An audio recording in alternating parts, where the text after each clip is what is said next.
Team, welcome back. Today's episode is a special one as I am joined by the fantastic Vriko Kwok. You guys may have seen one of my recent posts where I talk about my Rethink Healthy journey with AIA Voices. Well, Vriko is a fellow advocate of the Rethink Healthy movement, and she has an awesome story to tell. In this podcast, I finally get to know a bit more about Vriko. We go into depth talking about our challenges, our wins, our stories, our beliefs, our psyches, and our successes as entrepreneurs. We reconsider what health really means to us, and as always, expect plenty of openness and plenty of vulnerability. Rest assured, there will be more to come from Vriko and I as we continue to explore how this concept of rethink healthy can induce positive change for all.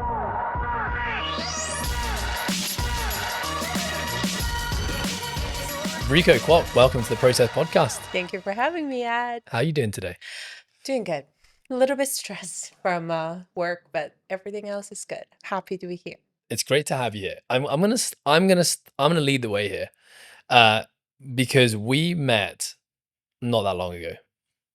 We are both we're both very much behind this movement of rethinking healthy, right? So AIA, who are on this massive mission right now to impact 1 billion people, are working with people around the world, and you and I are the lucky people here in Hong Kong who are helping to kind of drive this campaign of Rethink Healthy. So we sat down with the AI team to basically learn all about the brief and what they're trying to achieve, which I thought I was pretty inspired hearing, and was like, I think I can really get behind this, and it's really in line with me. And I think, now having got to know a bit about you, I can 100% see why they've chosen you. And, the things that you do, the things you talk about, your social media, it's very, very much in line with what they're talking about. And the whole campaign and the whole idea about Rethink Healthy is basically trying to educate the world on rethinking this concept of healthy, and they focus it around 4 pillars. It's environmental health, it's mental health, physical health, and then financial health, which personally for me, like, I think about those 4 a lot. And I know you do as well.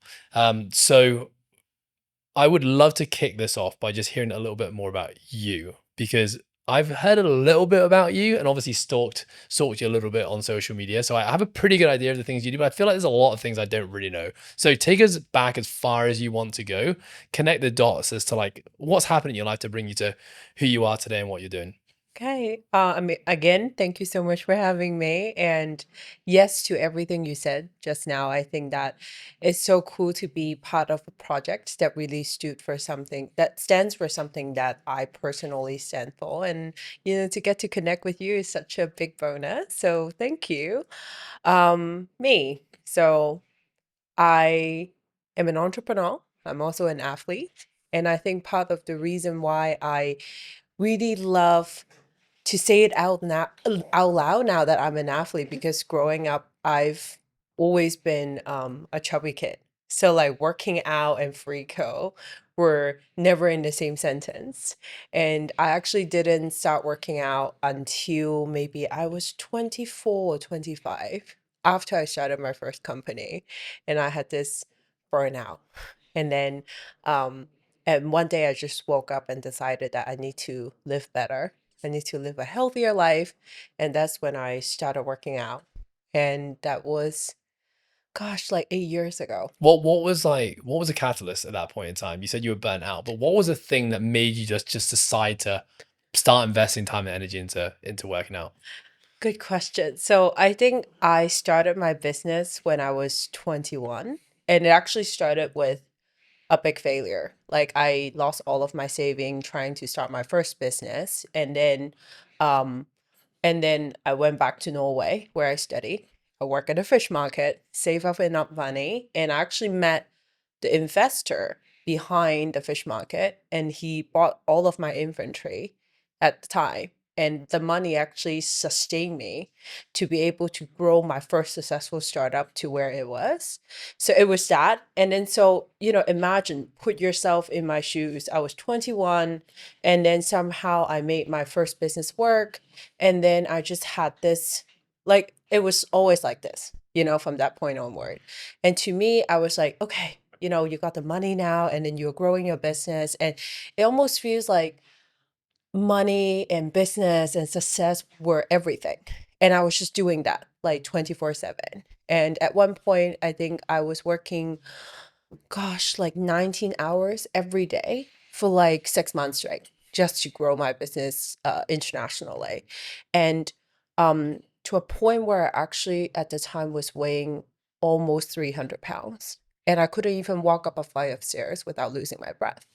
So I was like, no, like, what am I doing here? Because it doesn't matter how successful you are, at the end of the day, if you don't have health to enjoy like the fruit of your neighbor labor, that's like it doesn't mean nothing. So one day, literally, I woke up and I was like, no, I need to stop doing this. Like, I need to live better. I need to change my life. So I went from not working out at all because, I got bullied in school for being bigger and I just never really saw myself in the active movement space. And then I went from that to going to the gym 6 days a week. Like, it So was literally, like the next day was same day day. one of really. Yes, like same day I woke up, I'd be like, what could I change to make my life better? Like, I started eating better, sleeping better. And then I look up, okay, where should I go? Because I have like literally, I knew nothing about working out. I don't know what sport I like. And then I just look up and I found this Muay Thai gym like close to home. And I was like, okay, Muay Thai, let's give it a try. So this is Muay Thai in Norway. Oh, no, no, no. So I Where are went you back at to this? You were Hong back Kong in Hong Kong already. at this point in Yes. time. So I just went to this like really local Muay Thai gym, no AC, and then there's this Thai coach, and then it was hardcore. And I remember finishing the first class, not being able to like I basically say they said that, oh, do your kick for like 20 times, and then I couldn't even do like five. Like that was how I started. And then I was doing this consistently 6 days every week. And I did that for a year. I lost 100 pounds. Wow. And then yeah, and I in the process I felt how do I say it? I would say that I felt proud, but also I felt very capable because that was the first time in my life to have that taste of wow, I could actually do this. Like my body could actually do this. Okay, I'm really curious because I think there's a lot of people who are in that maybe kind of dark place that you were in at Mm, 300 pounds, and yeah. you wake up this morning, you decide, okay, I'm going to do something about this. Yeah. There's like a billion pieces of information out there Yeah. that you could potentially consume to start changing your life. Yeah. How do you decide, okay, find a Muay Thai gym first? And like, Mm. what else went into you just overhauling your life in that day? Like, talk me through like the thought process that you went through to actually just go and do something about it.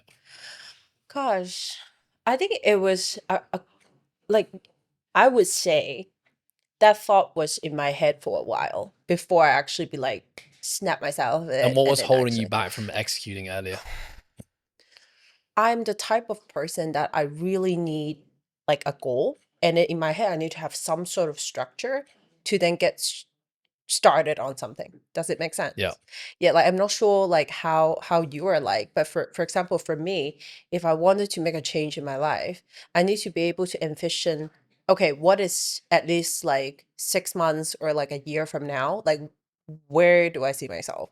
Okay, say because at the time I was 300 pounds couldn't even like move like properly and then I wasn't able to because I was traveling a lot for fashion week events and all that because my first startup was a handbag company um and all the traveling actually put a lot of stress in my body but at Mm. the same time is knowing that my mobility just wasn't there so it has been in the back of my head but then I think like I guess to me at the moment I was like okay the most realistic and most direct thinking was that oh your weight is not at a healthy level that Mm. you will be able to be mobile and do things and perform Were so you thinking about what your future life might look like if you don't make a change? Was that something that was like a driving force behind the change?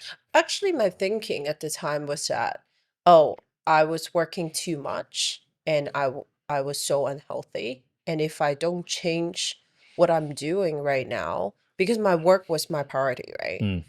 I was asking myself, so what is that for? Because it doesn't matter how much money I make. It doesn't matter how successful I will be because I won't be there to enjoy it. You know, Mm, it's almost like there will be no future if I don't change my life around. yeah. Yeah. Yeah, I feel like, making a wholesale change to your life, you need, I mean, obviously we all have different motivators as to why we decide to do that, but ultimately it's like the pain of remaining the same is far greater than what you could potentially come, right? So you need to see that um that life without the thing you're trying to run away from is far better than where you're currently at. So I think when I think about, you just asked me, like, I don't know if you think this way, but I think always when I've done a wholesale change in my life, it's the thought of this new thing just and what my life could be like if I do it just far outweighs where I currently am. And it's kind of like it's a almost like a probability equation. I'm like, that just makes more sense. So I'm gonna do that. Yeah. Actually, after I went through my changes, a lot of people, like, of course, they saw my weight loss, and then they saw that, wow, like you did all that and you changed up your life. And a lot of people asked me, and they were like, oh, you look so much better now. Like, do you feel better? And then they would start asking me, like, oh, like you used to be so unhealthy, you used to be so like fat, and like you look great. Like, do you feel better? And to that question, I actually wanted to say this to many girls out there as well, which is actually felt really like powerful when I was 300 pounds and having that determination to Mm, make the change. I don't think I was less beautiful. I don't think I was less of anything at the time when I was mm, like 300 pounds versus like a year later. Um, I don't want to discredit my past self just because she's bigger. She mm. was bigger. So, um, so yeah, for sure, 100% what you said. And to me, everything I have now is thanks to that 300 Yeah. pounds Rico. Yeah. I love that perspective. Yeah. Okay, so you decide to change your life around. You go from not doing anything to Muay Thai 6 days a week, and you lose 100 pounds. Mhm. This like athlete label, you've achieved some pretty amazing things. So what have you achieved as athlete of Rico? So Muay Thai lost 100 pounds, and then I got into MMA. Like I got into like weightlifting and then MMA. And one sport in particular really stood out to me, which was Brazilian Jiu-Jitsu. So um I just spent like the next 9 months. Every month I would go to Tokyo for 10 days every month to train with my sensei in Kabediem in Tokyo, and intensive training because I just enjoy it so much. I think what really like I think jujitsu really spoke to me because it is like a human chess. I Mm, needed that mental stimulation on top of the physical yeah. challenge. And I did that for 9 months, and then I fought at the Asian Championship and I won bronze. And that was the first medal I've ever earned ever since I started working out. Because imagine like because I remember I was 28 or 29 at the time, and never ever have I ever I never ever in my wildest dream think that Freako would be able to win a medal in Yeah. sports. And that was so wild. Even my parents were shocked. They were But like, there's a big difference between investing time and energy in training "Mhm, and like putting yourself in, like, we always refer to it as like stepping into the arena, right? Because just you're putting yourself out there, you're judged now, like you actually are judged as a referee there, right? There's like a high pressure situation, very different to just going to training and rolling on a mat. yeah, So why, like, are you just a really competitive person in everything you do? Okay, you're yes." nodding your head. Yes, very competitive in everything I do, but I also think that competition and big goals actually um, drives me to become better, to like perform better, and that's very much me. Mm, And corn have both sides. There's good side to it, which is yeah. like it drove me to be able to like perform and be at that level. And I think I also experienced something actually because right after I won the medal, it was COVID. Mm, And then I remember I needed structure, and I needed to have like everything I need to have the gym, I needed to have my coach, I needed to have my training partner. And all in a sudden I just lost all of that. And I was quite, I would say I was lost for a little bit because I feel like what if I gain what if I gain any weight back? Like I feel like I'm not progressing in jujitsu. And that was, I think, like 2 years of really navigating how I can be able to live healthily and still maintain sort of control with my wellness, Yeah. like that aspect of my life, um, going through a pandemic. And it's so funny because right after the pandemic, right after everything opened, Lululemon asked me if I want to run a 6-day ultra marathon. And then remember, big goal is what drives me. So at the time, I would say that compared to my peak BJJ, like Asian championship, like Rico, I don't think my fitness level was as peak compared to then. But then I was like, you know what? I'm gonna say yes because I want to challenge And myself. so at this point, you hadn't even run a marathon. Oh, trust me, I couldn't even run a single kilometer because despite all the BJJ, Muay Thai, and like weightlifting, I was terrified of running Yeah. all my life. Because in fact, running was what got me bullied so bad in school. Like, I remember Mm. in sports day, I got pulled into this last meeting relay, and then the bully was like screaming out because I needed to fill in the spot. And then they were like, elephant incoming, blah, blah, blah. And then they were just like calling my name out. And running has always been something that is very traumatic. But then I said yes because I was like, you know what? Like, let's give it a try. So I went from not being able to run a single kilometer to running 2,700 kilometers in 11 months to prepare for the 6-day ultra marathon. And I finished it. So I finished running the 6 days, clocking 303 kilometer. And that was last year. Like, I just find that mind blowing.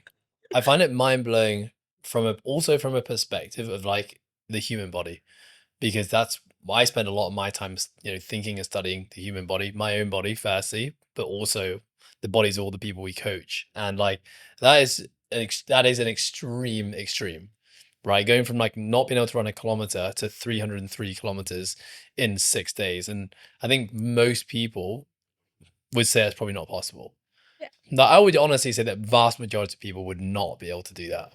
Yeah, I think But was that something in the back of your mind? Like, are you thinking I could mess myself up here, or like I'm gonna, shatter my ankles and my knees? Like, is that going through your mind? Or you just like, let's just see what happens. Um, very much, let's just see what happened at first. But then as I was going through that 11 months of like training and prepping, I feel like that was a crash course on learning what marathon and ultra marathon is. And I Mm, had the best support, honestly. My teammate from Lululemon, Steph, she offered to be my coach, and she's like one of the best ultra runner in the US. So I had the best support to actually prep for something like this. But I think more to what you said, I think um I knew going into that it is almost impossible to challenge my body to do something like this.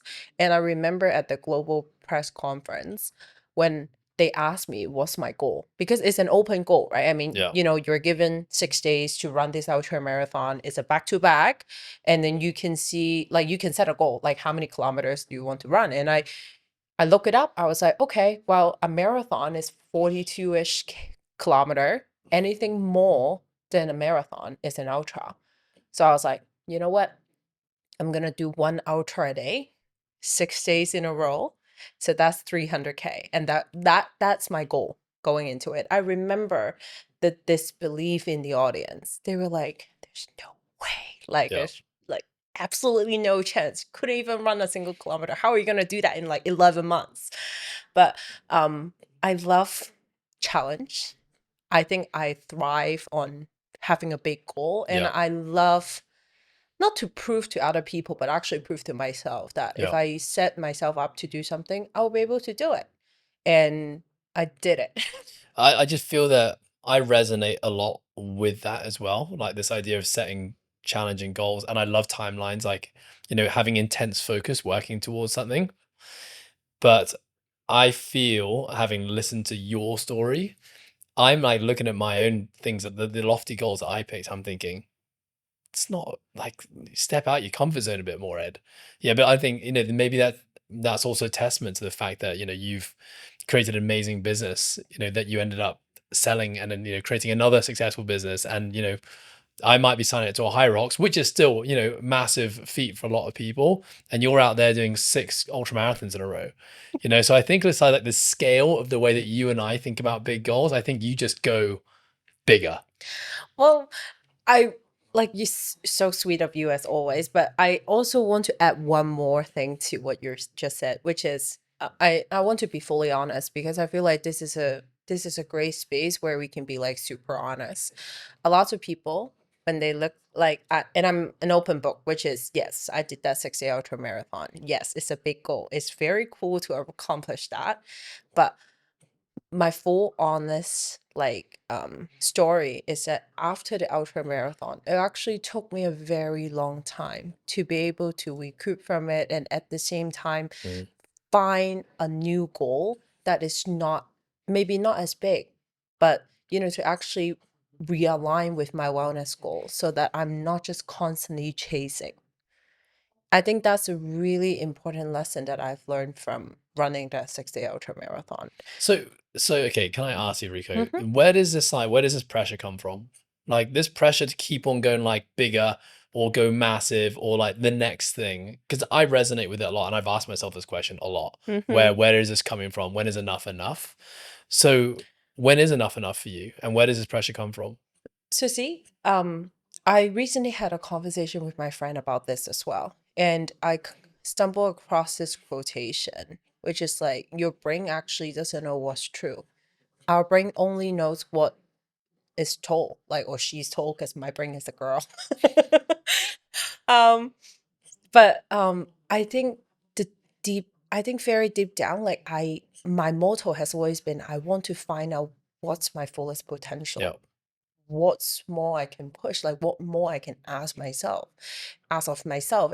And I think that's very much the reason why I want to keep pushing. I want to keep going for more. But I also come to realize and respect the fact that as I go through different chapter, different season in my life, that I have to be able to actually step back and not control, but I guess to find a balance with my ambition. Because after the ultra marathon, I actually wanted to keep pushing for more. Like, I wanted to go say, okay, there are like 5 big ultra marathon in the US. Let's just push for that. I was actually in South Africa, like the Cape Town Two Oceans ultra marathon. Like, I was there for a charity relay. And then right after that, I had the opportunity to actually run Two Oceans. And I actually told myself that I cannot, because I didn't have enough time to train for it. Mm. And my goals and priorities, of course, have changed after the ultra marathon, because I have to put more focus in my business. Um, but yeah, like it took a lot of learning, and it almost feels, I'm gonna be super honest, which is, when I first said it out loud, I almost felt like I'm failing my coach and my teammates, and people who follow along on my running journey, because they keep telling me that, oh freak, I'm so inspired by you running for 6 days, and they love to see me running. But I enjoy running actually, but it almost, like, I felt like a failure when Mm. I needed to say no to competition, because that's just not my priority right now. So so it sounds like a lot of the pressure comes from internally within you, because you have this idea of wanting to achieve your potential, which Yes. I resonate with. I'd like to talk about that a little bit though. Yeah. But then there's also, you feel pressure from others as well. So this was like a pressure from the coach, from like all your fans. Like, you talk about your journey a lot on social media, and if you look at the comments on a lot of the stuff, especially, you're putting out on the running stuff that you're doing, like, there's a lot of people who are really inspired about you and the things you're accomplishing. But you're saying that you feel pressure from those people as well. I think. I don't think they expect that of me, No. but in my head, I want to be able to keep bringing that positive impact to my community because that is very important to me. Like one of the big driver for me to show up to the ultra marathon and show up to everything I do is because growing up, I never had that person to me. Like I never saw people like me with bigger body to show up in the active movement Mm, space. And that is something that I wanted to do for other girls out there because of course like in the comments you see that a lot of women they felt like so insecure like coming into the sport that they choose. And then I'm not trying to be like a role model or anything, but I that is a big driver for me. And to be able like and now that after the ultra marathon, I needed to say that my priority has changed. I still love running because the thing is it actually brought me so much joy. I feel so empowered by running and running has given so much to me. But I needed to be able, I guess I needed to be okay with that change. And it took a very long time for me to adjust that and to say it out loud and not feeling bad about it. where was there like this expectation versus reality? Like you Yes. had thought that if I don't run, the world is going to think X, and Yeah. then when you actually put it out there, was it X or was it Y? Was it something completely different? Well, I guess like I started communicating that with like my managers, with my running community, like personally. And actually they're all fine with it. They'd Yeah. be like, you know what, running doesn't have to come with all that like expectation or like it doesn't have to be tied to a competition. But I haven't really like make an announcement Mm, because I don't think it's that important. It's just something that I am going through in my head because ultimately, I don't think it is healthy to always push yourself to chase the biggest goal. And yes, it may you may feel great like just crushing your goal, but what's the end, right? I mean, we talked about it just now, and I'm sure you have similar experience. yeah. Yeah. I don't know. I still wrestle with that a lot. Mm. I think I still wrestle with, I I love setting goals and I love just seeing growth. I think that's it. I think about this idea of potential a lot as well. And I'm like, but if you're just chasing potential, like you never really know, it's an endless target Yep. because there's never going to be a point in time where you've achieved your potential because there's always something else. But I think, when I look at, our values on our wall, one of our values that we talk about here always is having a growth mindset. Mm. And that's something that I believe deeply in. And I think just the pursuit, I think something that massively helps me in my mental health is just this feeling that I'm achieving in something. And it can be anything. It can be learning a guitar, it can be picking up a language, it can be just, ticking off my to-do list in the morning, just feeling like I'm stacking up wins in my life all the time. And I think that's something that I'm addicted to, I'd probably say. And it's like I just always constantly want to find the next target, set a goal, tick the box, and feeling like I'm being accomplished. Now, whether that's a good thing or bad thing, I've heard so many people say how that's not a good thing. And now, you're feeding this, dopamine cycle and like kill it. But at the same time, it's worked really well for me. And I know the bad sides to it as well. I think there's a lot of people who look at the life that I live and the things that I do and think it's unhealthy, or they think I've got some problem. And to be honest, we're all weird and we all have our own problems in our own unique ways, right? But it's just forever, I can, as far back as I think to childhood, it's just been a part of me. And I've really done some digging into where this might have come from. I had two parents who were really hardworking business people, two very masculine figures in my life. Mum's like, she never says no, never quits, never asks for help. Dad, exactly the same. Then, we play rugby and we play football. So we play very masculine sports. So you're surrounded with this like never quit attitude with everything. And then that becomes very ingrained in my psyche. And then, yeah, as I've gotten older, I've kept a lot of that. I have definitely let go of a lot of it as well and parted ways with it. But yeah, I can very much resonate. But I think about it all the time. I think about, why do I do this I'm, sometimes? I'm curious, like what went through your process of letting go of those traits? Team, I want to quickly interrupt this episode to give a little shout out to our sponsors, Today Well Spent. This little journal has made such a massive, profound impact on my life since I started using it. When I started using it, I actually didn't know that it was backed by neuroscience, but now it totally makes sense. This has brought a ton of gratitude to my life. It keeps me on track and focused on the things I need to do day to day, and brings a lot of context as to how each day fits within the greater week and the greater month. So if you, like me, really care about trying to be a high performer and want to do everything you can to make that happen, I cannot recommend this journal enough. Use our discount code, The Process, to grab yours today. Do you feel a sense of like, God, like, I'm changing, or like, do you have like, cause for me, like when I Yeah. was going through that process, very honest, like honestly, I felt like a failure, Yeah. just going through that process in my head. And of course, like afterwards, talking to my community, talking to my support system, and of course they'd be like, no, like, it's just life, going Ultimately, through people just some. want to see you happy. Exactly. But I'm curious to Yeah. know about your thought I think for process. me, it's because I think at different points in my life, I've attached my identity to different things. Right. So if I think back to school, I was like the rugby captain, a good sportsman. I was like in American schools, they'd probably call me the jock, right? Like the sporty kid who's like, in the popular group at school. So that was very much my identity. Mhm. And then like, as a 17-year-old, I start playing for the Hong Kong national team in rugby. Now suddenly I'm like the rugby player. And so it's like the Hong Kong young guy, moving into the next, he's going to be the next thing. So that becomes my identity for a really long time. And then, I wrestle with that for 10 years because deep down, I'm not actually enjoying life as a rugby player. And, I'm just seeing that life is easier if I'm Ed, the rugby player, but it's not deep down, it's not what I want to do. What I actually want is like, I discover coaching and I'm like, that's what I want to do.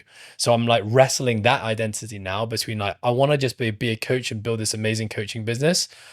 But what's the whole rugby community that's known me for the last 10 years? What are they going to say? What are they going to say about me? Who am I? Because I'm not a coach yet. I'm just this young 21-year-old who wants to be a coach and is super passionate about it. So then there's this other identity wrestle where I'm like, I didn't want to let go of the rugby player. So I brought that rugby player along in my early days of coaching. And then I retired from rugby and then I tried to become a competitive CrossFit athlete. And so, I go down that route and I never really make it.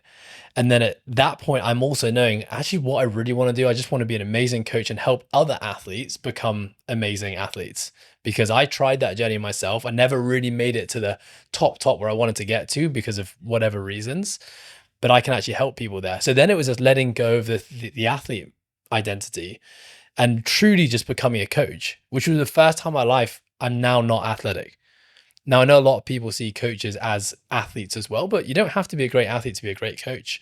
And that's probably the first time in my entire life. And, this is now at the age of, you know, 29, 30, that I'm finally saying I'm not an athlete and I'm just a coach. And then that coach becomes the business owner. Now, like the thing I really care about is like building a great team and having an amazing business and, providing for myself and my family. So I think like I've just gone through so many different iterations of identity crises, and they're only crises because I attach so much of my self-worth to those identities.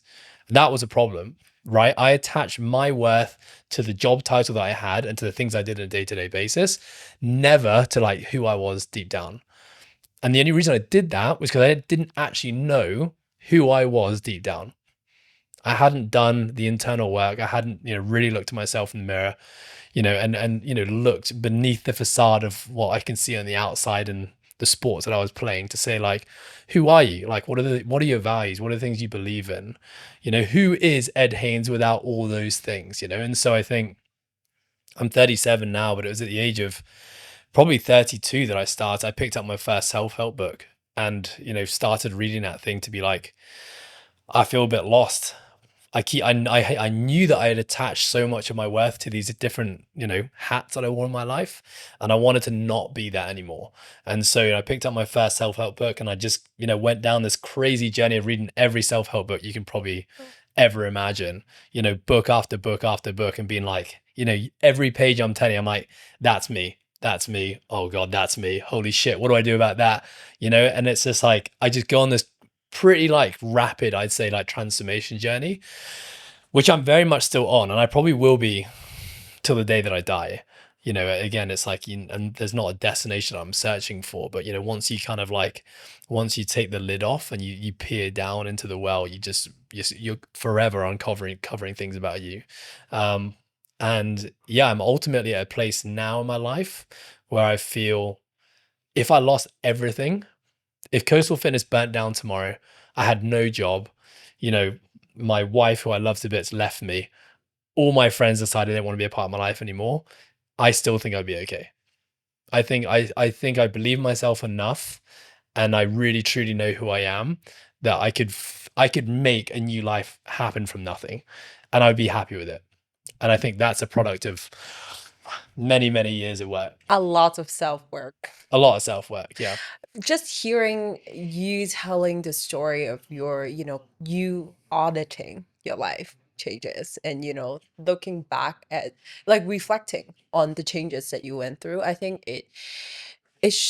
like more people should listen to things like this because I feel so resonated to what you just said. I think ultimately life, we thought that life is like an apple.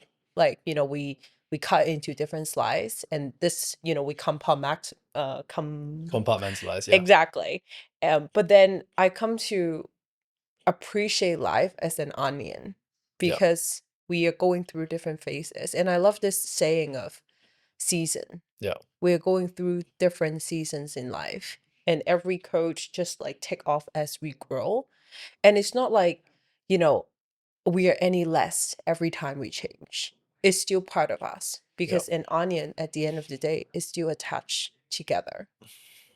Very poetic. But no, it's very true. But I think you can only really look at life in that way if you know you have this like, I know this sounds so cliche because people say it all the time, but like you truly love yourself deep Hmm. down, Yep, right? Regardless of the money you have, the things that you own, the jobs that you work, the people you hang exactly. out with. What you do, how you look, all those things doesn't Yeah. matter. Yep.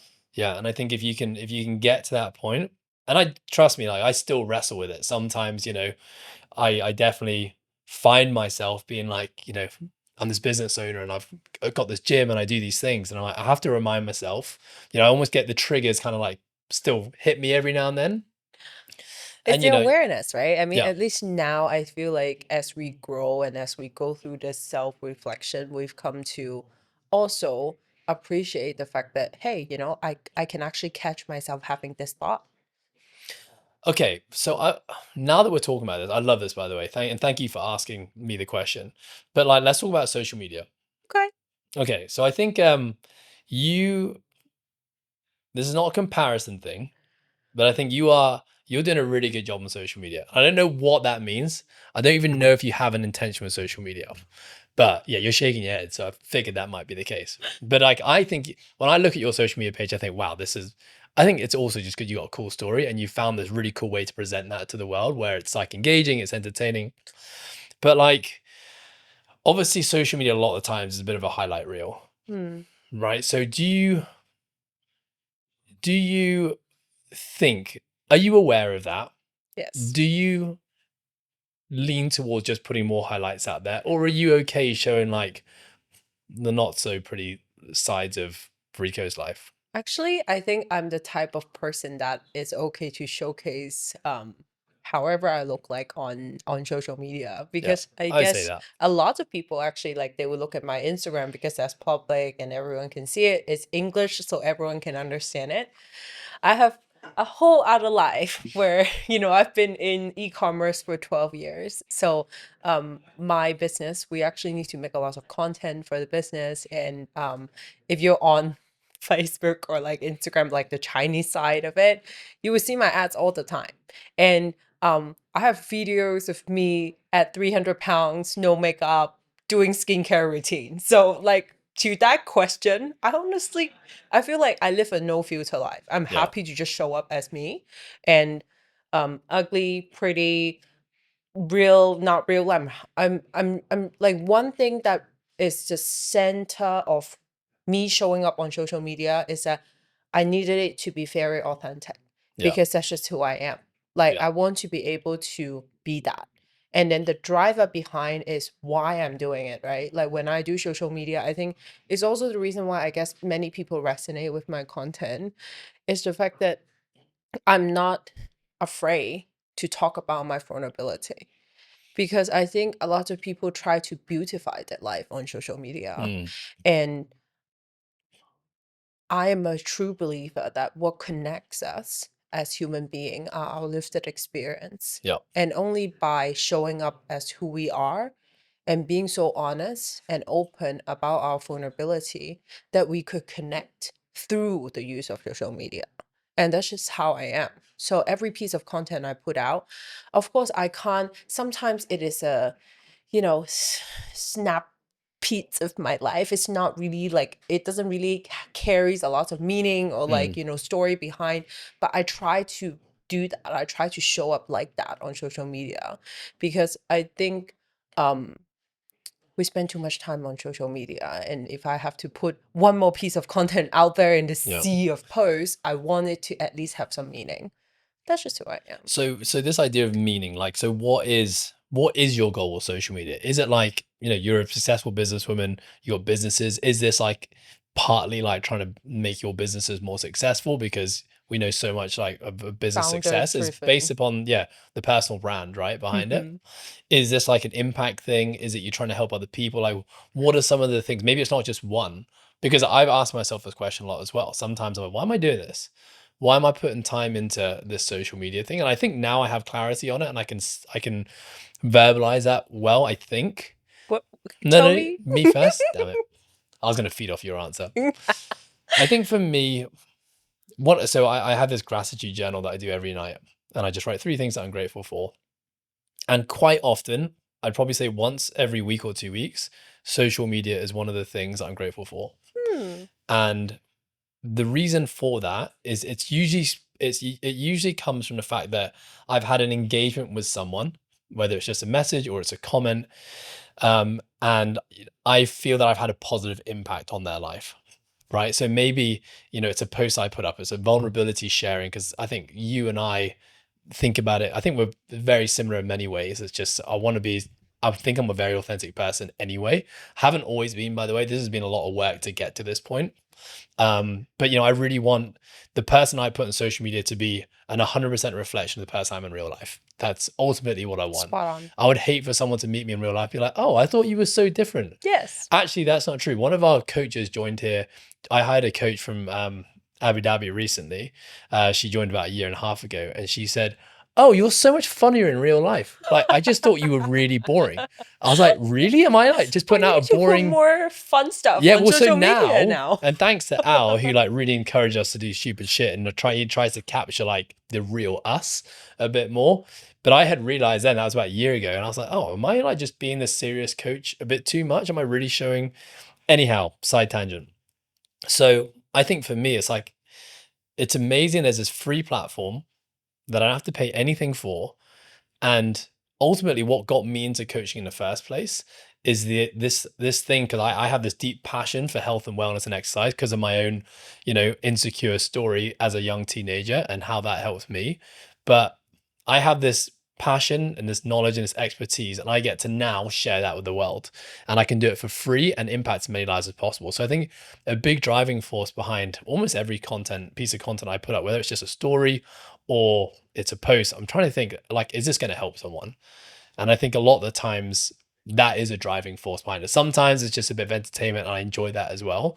But really, it's like, it's how cool is that we live in this day and age, and rather than me just being able to impact the tribe of 100 people in front of me, I can now impact a whole world of people, Yep.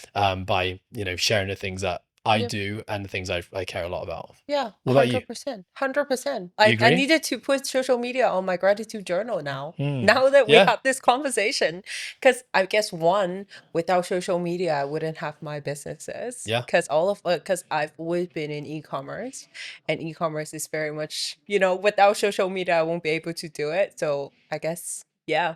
And then the second layer to it, I think is also that, like what you just said.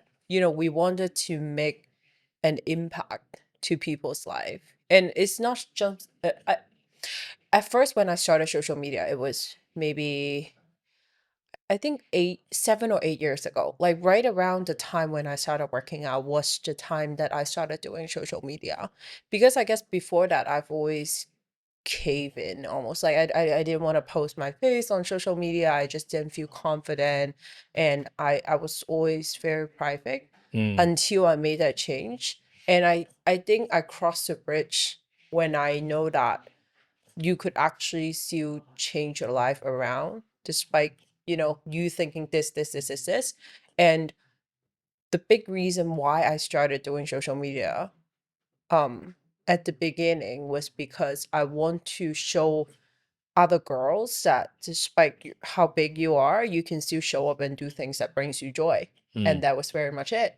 And when I was, posting about all the running content for the ultra marathon that I did last year, it was very much that as well. yeah, So I guess my core value, like you, have always stated like very true to that, which is like I wanted to be able to bring positive impact to people around me, to my yeah, community.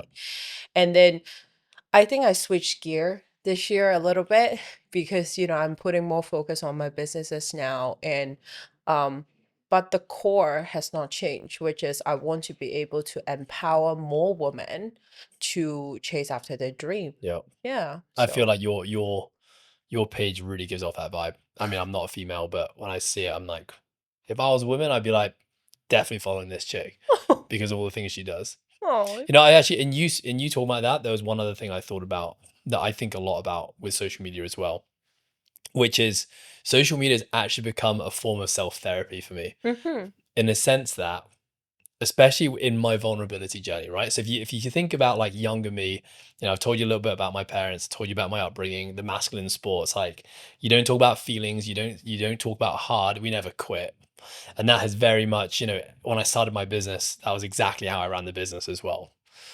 And then when I started to go through this self growth journey, and started to really like try to get more comfortable with this concept of being vulnerable, which was really hard for me. Really like asking for help and sharing my feelings, even like recognizing my feelings was an important first step. That started with the first challenge was saying that to someone like you. Someone just sat in front of me, whether they're a friend or not a friend. Obviously, it starts with friends. And you're almost going through this practice of being vulnerable, and like you've got this uncomfortable feeling deep down. It's like, oh, I kind of want to say this, but I don't really want to say it. I'm just going to try it anyway. And you say it, and then you realize, all the beautiful things that come from it, right? You get clarity, you get closure. and it's actually okay to do Yeah, you that. get deep, the connection you have with that person deepens, your relationship goes to another level. And then, so you stack up this evidence. So it's like, oh, this vulnerable thing and sharing with other people is actually a really positive net win for me. Yep. And then so that goes from that one person to then you start sharing with a group of people in front of you. So now you're not just saying it to one, but we have these team meetings where, we have this opportunity as a team to share things we're struggling with, or, we've done things like book clubs where now you're being challenged to share it to 10 people, not just one. And then basically you can kind of see where this is going. Then it was like podcast. And I was like, okay, well, now if I'm going to be vulnerable, I've got potentially thousands of people listening to this now. And then this is where I look at social media was like, well, if I can put something out to the world, knowing that millions of people could potentially see, hear, or read what I'm saying, I'm going to be bulletproof. And that's kind of the way that I think about it. It's like I get a little bit more resilient every time I like overcome one of these hurdles. And I look at my social media as that vehicle for me many times. It's like, well, if I can put it on social media, then like I can say it to anyone. And there's been a lot of people who said to me, like, why are you so open? Like, I feel like you overshare a little bit. And maybe there's some things that I have probably overshared a little bit on social media. There's people nodding their heads in the background. But I'm like, genuinely, if I can put it out there, like it just builds this like deeper level of self-trust and self-love for me. Absolutely. Like, I think especially in your line of business, I'm not trying to assume, but I would say that we overemphasize on the fact that, hey, you need to show up to the gym like 4 times, 5 times every week and try to perform. But no one actually tells you, as I was growing up, you were growing up, Yeah. to tell you that you actually need to sharpen your mind as Mm, well. It takes practice to be vulnerable. Like, you just have to keep doing it, and I think your body is also adapting, right? Your mind is also adapting to understand that it is okay. It is actually healthy. It is yeah. actually rewarding to do that. And I think this is ultimately what connects us to one another, right? It's not just the wins, it's not just how great you are, it's about who you are as a person and our shared lived experience. Yeah, 100%. Mhm. Mental health, like I know that's a very broad term that can mean a lot of things. But you're clearly someone who thinks about this stuff a lot. You have clearly like a lot of you have high levels of self-awareness.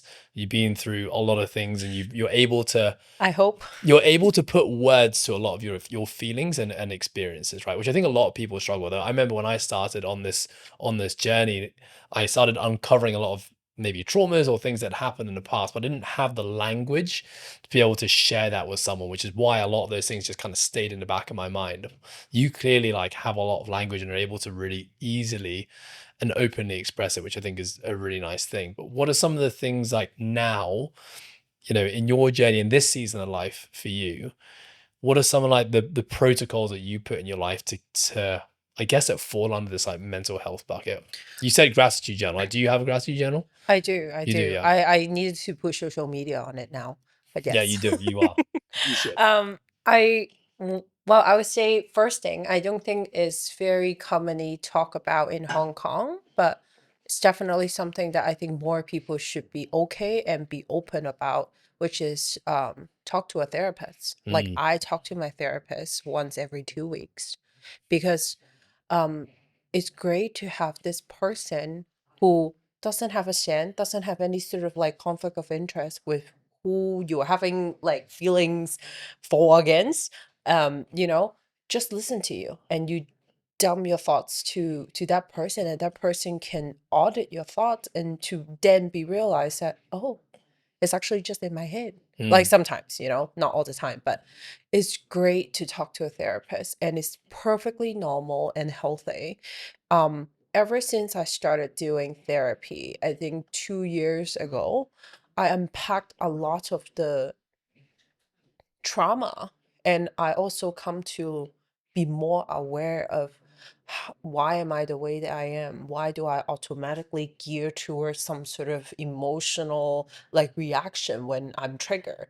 Like, where is that coming from? Mm. And I think a lot of the tools, a lot of the self-awareness are actually empowered by my therapist, like the conversation we had together, and to just hear it from another person.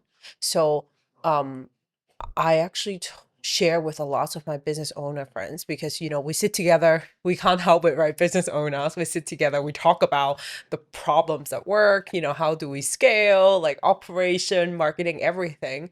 But at the end of the day, I think a founder is the heart of the business. And if you're not healthy, if you're not, I'm not saying that you have to be 100% all the time, but Mm. at least you have to show up healthy and present and okay to then be able to lead your operation, right?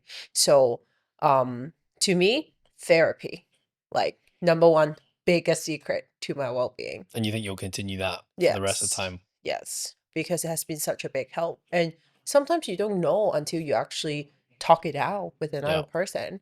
So therapy, number one, and number two, of course, a lot of journaling. I think a lot of people express and you know try to figure out the problem, their thoughts in different way. Like to me, it was writing. So I need to write down my thoughts to then be able to tell myself, okay, like I'm actually okay to do this. And one tips I got from my therapist and my business partner, which is I used to get so stressed out with everything that is happening at work in life and to a point where I couldn't sleep. Mm. And then my business partner actually shared this tips with me, which is before I go to bed every night, I just write down what am I worried about? Like just write down everything.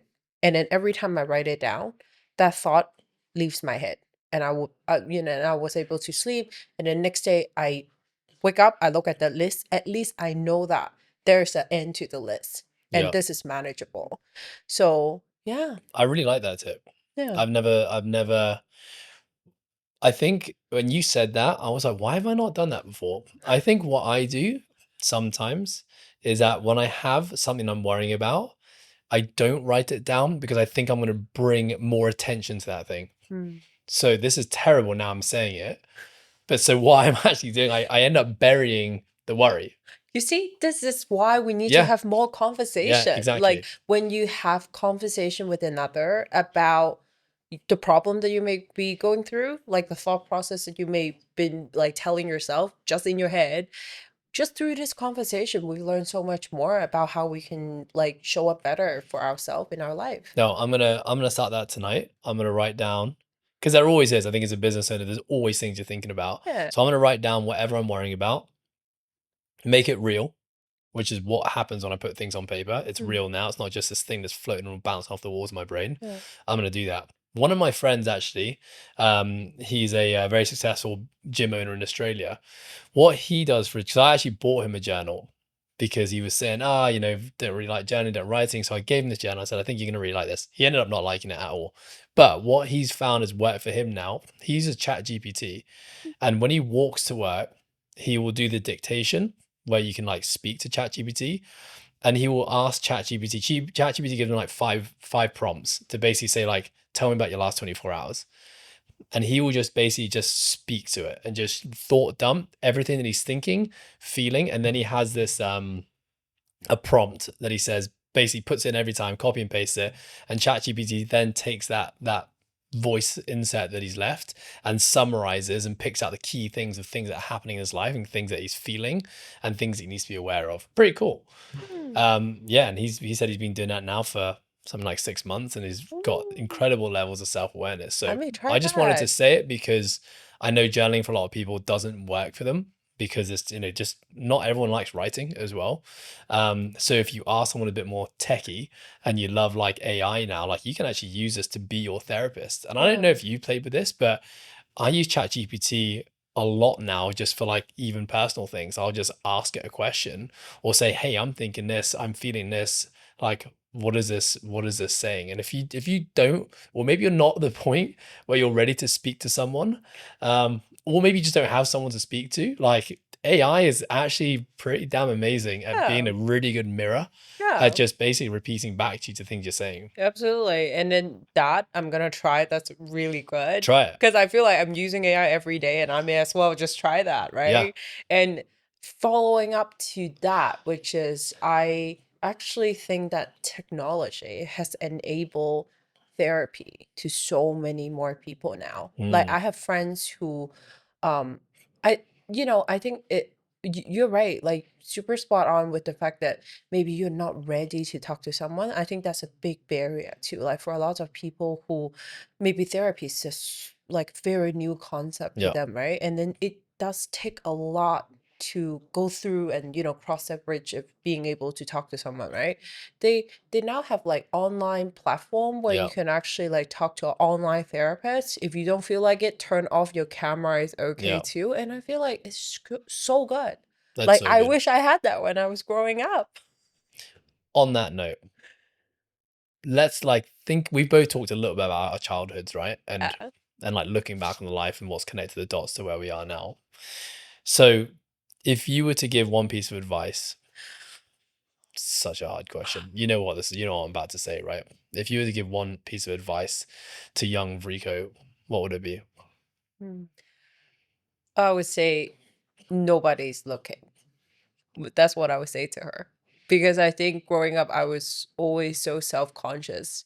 And that has led me to become who I am today. Of course, like, I was so self-conscious to a point where I didn't want to work out. Like, I just want to focus on doing what I'm good at. I don't want to do something that I may not be good at. So I was so focused at my study. I was great, grade A student, straight A, all that.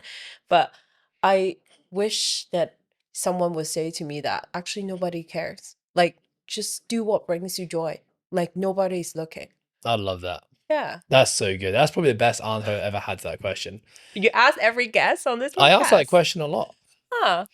Because actually I had that almost awakening as I was starting to run in 2023, preparing for the ultra marathon.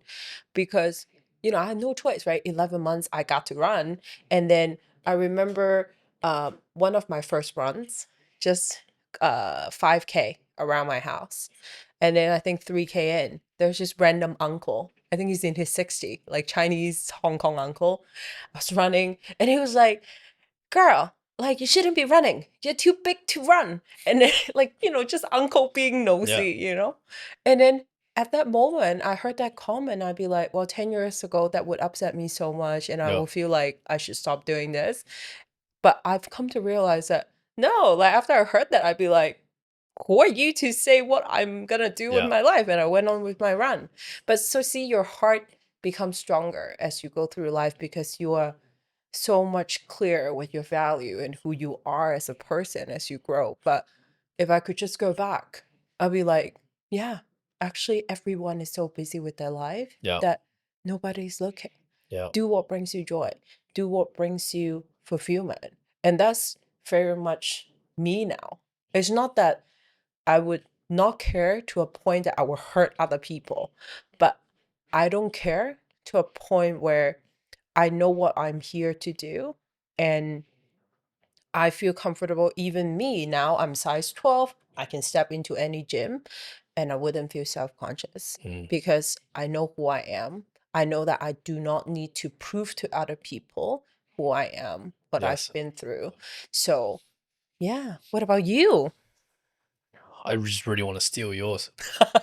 I'm just going to twist it though, rather than no I one's think we're looking. very, very similar No, we are in for many sure. ways. But Yeah. it's something I think about a lot now, which is that nobody cares. Yeah. And in 24 hours, everyone's going to have forgotten the thing that you were so damn Exactly. scared about, Exactly. right? So it's like the whole idea of fear being false evidence appearing real, right? Mm-hmm. And the fear that we create in the story that we tell ourselves is often so much worse than the real thing. Well, going back to that quotation, right? Our brain doesn't know what's real. Yeah. Our brain only knows what is been told. Yeah. And when I look back on like every iteration of life, especially my younger years, it was abandoning my true self because of the fear of what other people thought. Yeah. But at the end of the day, those experiences bring us to where we are And that's the annoying today. thing that always comes back, right? When you look at life in the past and it's like, and none of this is a shoulda, I wish I'd have done something different because ultimately, like, I'm pretty damn happy where I am at in my life. That go, you got something on the tip of your No, tongue. no, no. You go, you go. Yeah. You finish it. Yeah, I'm ultimately very happy of where I am at my life. And again, like that's all because of the past experience that have shaped me now. But definitely, like, I think I could have saved myself a lot of pain if I had just been a little bit truer to what I knew deep down was authentically me and not being pulled in so many different directions trying to please other people. Yep. But to that, I would say that's why we're doing what we're doing now. Because we can't change the past, but we can take what we've learned and hopefully give shortcuts to other people. Yes. Yes. Because I ask myself that too. Like, why do I need to post on social media and tell people about my entrepreneurial journey? Because I mean, every day is happening. You are a business owner, you know that. But what pushes me to do that is because I want to be able to offer my experiences and my what I've learned to people who may be going through it, who may be like who may actually need it. And if my experiences can turn into shortcuts for other people, that would make me so much like so happy and accomplished Yeah. more than me having that success myself almost. Love it. Yeah. Vriko, this has been an incredible conversation. Thank you so much I for mean, I knew having it'd be me. good anyway, but thank you so much for carving time out your day to share all of that with us on the podcast, but Thank you also just for all too. you do on your social media and just the cool things you're doing Oh, for the world all the time. So it's been an absolute pleasure. And I'm really happy that we crossed paths and I'm super excited to help tell the world about rethinking healthy and impacting one person at a time. absolutely. Let's we think healthy together. Before we say goodbye, here's one crazy statistic for you. Did you know that almost 40% of people who listen to the show don't actually subscribe to it? Now, I didn't think that was a big deal until I actually learned about the power of hitting subscribe. For you, the listener, you get to stay up to date when we drop episodes on a weekly basis. But for us as a podcast, it really helps our visibility and helps us attract great brands and great listeners to help grow this podcast. So if you enjoyed this episode or you're a big fan of the show, please do us a massive favor and hit subscribe. Thank you so much.